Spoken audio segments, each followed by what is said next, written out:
it's from Nuhaka up, isn't it? Correct, yeah. So page 81, Tomato Trust completed their draft. Have we seen that? No, you haven't. I'd like to see that if I could. Have completed a draft for Tomato Park Plan. I will follow that up. I haven't seen it. You haven't seen it either? No. Just the walnuts, I was heavily involved with the people at Mary Doyle on the walnuts. We've consulted them, and it was a wonderful process, I have to say. But when those walnut trees come down, half a Havelock's going to go berserk. Have we consulted with, have we let it out there that we've consulted with the people that are mostly affected? And because all the people that walk up and down there, Yes. they can see those walnut trees come Well down. aware that it is likely to create some issues. We will need to manage the communication on Could we put it in the that. Havelock Press or whatever? Yeah, we will do. Yeah, but they won't come down, my understanding is, until the leaves are off them anyway. Oh, so- no, that'll be right, but if we Yeah. could put something in the village press and say, we've had long consultation Yeah. with the people there, because a lot of their mothers live there, Yeah. you know, and it's gonna have, for these reasons, they should treat it, at least let people know. Yep.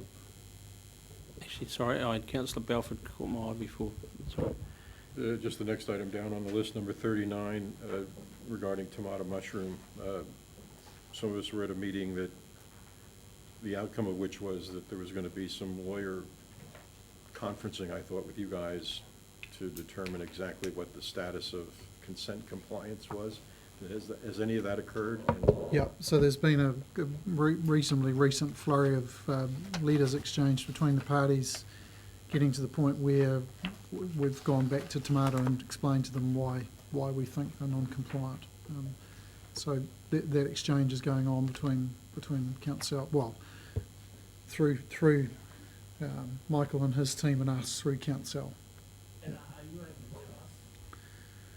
tell us? I'd rather not in a council meeting, but we've narrowing down why we explained to him why we see his condition 12, which is the particular part of his consent that requires the compost turning operation to be fully enclosed, why we think he hasn't met that. So that, and yeah, so that's the issue, and we've also offered to him that if he wanted to think about a solution to that, that we would be prepared to get that from him and feedback whether we felt his revised operation would meet that condition, with a view to getting to a point where what he did, we were satisfied met the condition.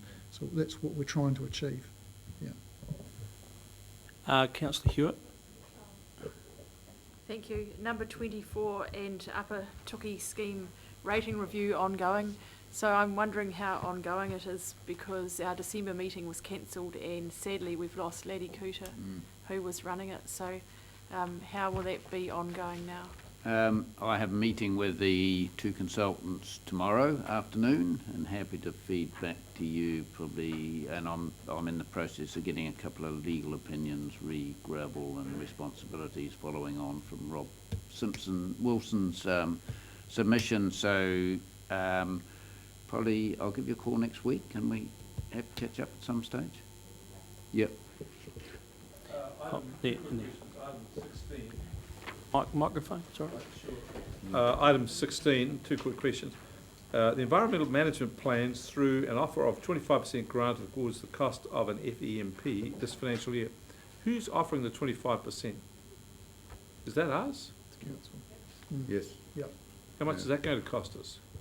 I don't know what the total is for that work, but this goes back to the earlier question that Councillor Belford raised around getting early uptake of these plans in our priority subcatchments, the areas where we have the most significant problems, and hence we're trying to incentivise the early uptake and then delivery of the farm plan. Okay.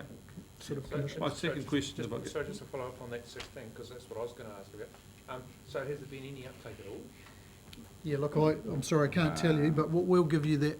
We can give you that update when we bring that implementation plan back in terms of progress against the whole body of work ahead of us. My second question is on item number 32. I see we were making an application for the Waitangi Estuary Enhancement the Lotteries Commission for 300,000.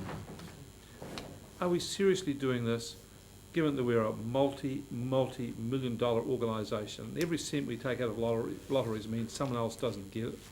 I feel embarrassed about this. Why don't we just fund it ourselves? We've put the proposals and plans in front of council and had endorsement to that approach. It's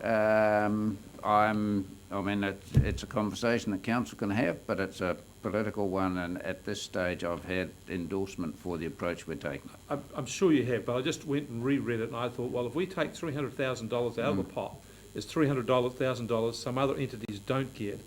And I thought to myself, who's likely to need it more, us or some community organisation? Anyway, that was my thing. The other thing I would just have on here, we went to a field trip, Mike, to go up the hills and look at that Mangatahuru with the proposed plan up there for releasing birds and them to come back. Can we have an update on that? You remember this Julian Robertson put some money in and some others did? Yep. Poterio Tani, and that can be done in conjunction with an update on Cape City at some stage. So, We'd love to see. Thank you. Yep. So I had Councillor Bevan, but was that FEMP? That was FEMP was your, okay, thank you, Councillor Pike. Just number 29, Rotokare, whereabouts is that lake and what's the issue? So I can answer that just for Mike, put on my engineer's hat. It's Lake Te Rotakari, which is in behind Breckenridge, sort of south of Napier.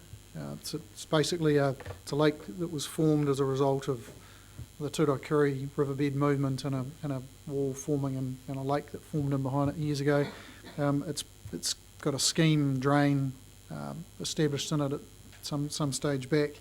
There's competing interests across the farming community there around lake levels, and what we're looking to do is get the scheme drain re-established according to its long profile design, so get the levels put back in. So the engineering team has been helping with the design of an appropriate structure that allows water to come back up the drain, because perversely the drain also acts as a conduit for water to maintain lake levels in the winter, but also drain it out in the summer. Yeah. Just a question on page 79, Mr Chairman, re the Cycle Trails Manager. When did this actually move to an actuality rather than a suggestion? Once all the contributing authorities have agreed to fund it. So we have drafted up a job description, and we have seeking confirmation, because all of them are verbally agreed, Yep. but we're seeking written confirmation of partner funding for the role. And our share?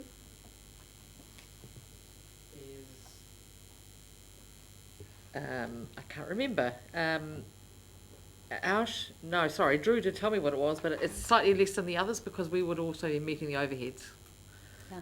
So the actual salary Cost cost. of the Yeah. centre. Yeah.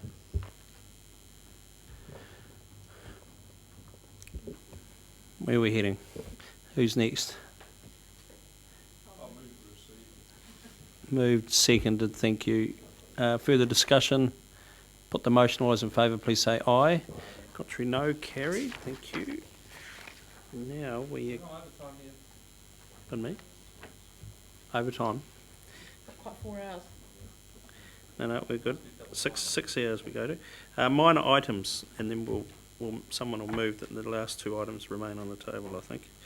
So the minor items were Water Symposium, Councillor Belford.